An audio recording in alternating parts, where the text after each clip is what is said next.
Sellsword pretty much sums it up. A poor man has a sword. A rich man needs a man with a sword. Gold is exchanged. If the poor man knows how to use the sword, maybe he becomes the rich man. One way or another. I'm sure sellswords have a long and illustrious history, but if you meet a sellsword who knows it, best hire someone else. A sellsword should be good at one thing, getting paid to kill people. It's not an easy job. Most people try to kill you back, and at least a few of them know how.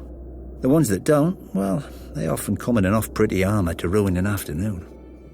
A lot of high lords turn their noses up at sellswords. They say they can't trust a man who sells his allegiance to the highest bidder. I don't blame them. Much cheaper for them to own an army from birth, either by people being on their lands or by their ancestors swearing a few oaths. But here's the thing. No sellsword has ever fled from the winning side.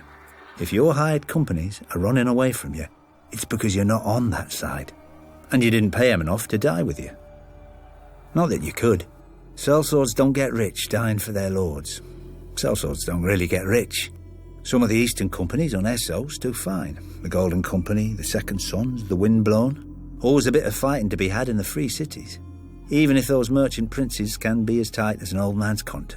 But then you're stuck in the heat and dust, hoping some dumb rich prick doesn't try to hire your company to fight Dothraki, because your dumb greedy captain would probably take it. Hedge knights, now, are a different breed.